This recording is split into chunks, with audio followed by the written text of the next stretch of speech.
प्रत्येक काम time to time complete करण्यामध्ये जर एक प्रकारचं डिसिप्लिन आपण मेंटेन केलं ना, तर कधीही कोणत्याही कामाचं आपल्याला बर्डन वाटत नाही. या उलट प्रत्येक काम कंप्लीट झाल्यानंतर एक वेगळ्या प्रकारचा आपल्याला आनंद मिळत असतो आणि हा आनंद ना खूप जास्त इम्पॉर्टंट असतो आपल्यासाठी एक होममेकर म्हणून. कारण आपण दिवसभरात इतकी सारी कामं करत असतो, तरीसुद्धा दिवसाच्या शेवटी आपल्याला असं नेहमी वाटत असतं की आपण काही प्रोडक्टिव्ह गोष्टी केलेल्या नाही आहेत किंवा आपलं काम कुठेतरी इनकम्प्लीट झालेलं आहे. तर अशा प्रकारचं डिसिप्लिन जर तुम्ही ठेवलंत ना स्वतःमध्ये, तर तुम्हाला कधीही कोणत्याही कामाचं बर्डन वाटणार नाही.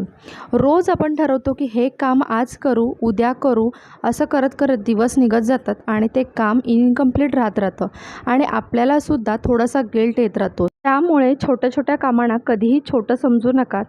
ती कामं वेळच्या वेळी करायला शिका आणि एक छान प्रकारचं डिसिप्लिन स्वतःमध्ये मेंटेन करायला शिका.